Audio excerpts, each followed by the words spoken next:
Hello दोस्तों, मेरे video में आपका स्वागत है। आज जो हम कक्षा 10 का एक इंपॉर्टेंट सवाल हल करेंगे। देखो सवाल क्या है। 7 मीटर ऊंचे भवन के शिखर से एक केबल टावर के शिखर का उन्नयन कोण 60 डिग्री है और उसके पाद का अवनमन कोण 45 डिग्री है। तो टावर की ऊंचाई ज्ञात कीजिए। देखो दोस्तों, पहले जो है आप प्रश्न को ध्यान से पढ़ना। फिर जो देखो एक तरफ जो है मैंने ए ई ये जो है भवन है दोस्तों, ये भवन की जो ऊंचाई दे रखी है आपको 7 मीटर दे रखी है। और एक तरफ आप ले लो मीनार, ये जो बी डी जो दोस्तों यहाँ पर मीनार है दोस्तों, मैंने मीनार ले लिया यहाँ पे। अब ये कह रहा है कि जो ये भवन है उसके शिखर इसका जो है शिखर से इस मीनार के शिखर का जो उन्नयन कोण है वो तो 60 डिग्री है और इसके पाद बिंदु से जो अवनमन कोण है वो 45 डिग्री है दोस्तों। तो यहाँ पर 45 डिग्री है, तो एकांतर कोण से ये 45 डिग्री यहाँ पर हो गया।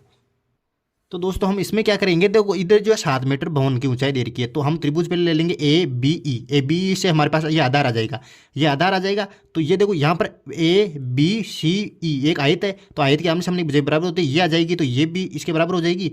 फिर जो है त्रिभुज कौन सा लेंगे, ई सी डी में त्रिभुज लेंगे, ये भुजा तो हमें ज्ञात हो जाएगी, इससे जो है ये भुजा हम ज्ञात कर लेंगे दोस्तों। और जो ये भाग है बी सी किसके बराबर होगा, देखो ए ई के बराबर होगा, क्योंकि ये एक आयत है, तो आमने सामने बुझा क्या होती है, आयत के बराबर होते हैं। ए ई बराबर क्या हो जाएगा, बी सी, ये 7 मीटर, तो ये भी कितने कितने हो जाएगी, 7 मीटर यहाँ पर हो जाएगी। हमें ज्ञात क्या करना है, सी डी ज्ञात करना है दोस्तों। ये सी डी आते ही इन दोनों को जोड़ देंगे तो हमारे पास टावर की ऊंचाई आ जाएगी। तो दोस्तों मैं मान लेता हूँ, पहले माना टावर की ऊंचाई जो है, माना टावर की ऊंचाई, माना केबल टावर की ऊंचाई, केबल टावर की ऊंचाई ये दोस्तों मैंने मान ली एच मीटर। अब देखो दोस्तों इसके अंदर मैं त्रिभुज ले रहा हूँ, देखो इसके अंदर ई ए बी या ए बी ई लिख सकते हो दोस्तों। त्रिभुज ए बी ई में, त्रिभुज ए बी ई में ले रहा हूँ दोस्तों, ए बी ई में, देखो ए बी ई में लिया, ए बी ई में ले लिया मैंने। ए बी ई में क्या है, देखो ये कौन सा है, देखो थीटा सामने वाला लंब हो जाएगी और ये क्या हो जाएगी, आधार हो जाएगी दोस्तों। लंब बटावा आधार का सूत्र लगेगा, लंब बटावा आधार। ये सूत्र जो होता है वो टेन थीटा का होता है दोस्तों, टेन थीटा का सूत्र। अब देखो लंब क्या है यहाँ पे, लंब जो दोस्तों ए ई है, तो ए ई उतारो यहाँ पे। आधार क्या है, आधार है ए बी, तो ए बी उतारो बहुत ही आसानी से। देखो टेन थीटा का मान कितना, थीटा का मान ये लेना 45 डिग्री, तो ये हो गया 45 डिग्री दोस्तों। ए ई का मान कितना, ए ई का मान 7 मीटर है, तो ये हो जाएगी 7 मीटर।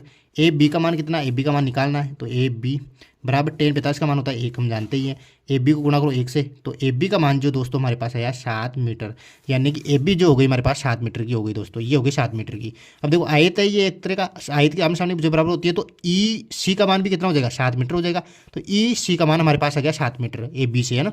तो अब लूंगा मैं त्रिभुज ई सी डी में। अब देखो दोस्तों त्रिभुज ई सी डी में लूंगा, त्रिभुज ई सी डी में, देखो दोस्तों ई सी डी में लूंगा दोस्तों त्रिभुज में। तो ई सी डी में लो, इसमें क्या याद करना, लंब याद करना। देखो थीटा सामने वाला लंब है, सी डी लंब है यहाँ पे और आधार ये, तो वही ले लूंगा लंब बटावा आधार, लंब बटावा आधार। ये किसका सूत्र होता है, टेन थीटा का, टेन थीटा का होता है दोस्तों। अब देखो लंब क्या है यहाँ पे, लंब है सी डी, ये हो जाएगा सी डी, ये बटावा आधार क्या है, आधार जो दोस्तों हो जाएगा ई सी, ये हो जाएगा ई सी बराबर किसके, टेन थीटा का मान कितना है 60 डिग्री। यहाँ पर दोस्तों ये 60 डिग्री ले लेना, ये बहुत ही आसानी से ले लिया मैंने। अब देखो सी डी हमें ज्ञात करनी है, तो सी डी ई सी का मान दोस्तों 7 है, तो 7 लो यहाँ पे।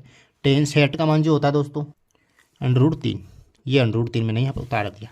अब दोस्तों देखो ये सी डी है, ये पक्षांतर होकर उधर जाएगा, तो ये वज्र गुणा करके मैं उधर ले जाऊंगा, तो 7 √3 मेरे पास आ जाएगा, 7 √3 मीटर आया। किसका मान आया, ये आया मेरे पास सी डी का मान। अब मुझे पूरे केबल टावर की यानी बी डी की निकालनी है, बी डी की। तो देखो बी डी बराबर क्या हो जाएगा, बी डी बराबर क्या हो जाएगा, B C plus C D, यानी कि B C plus C D.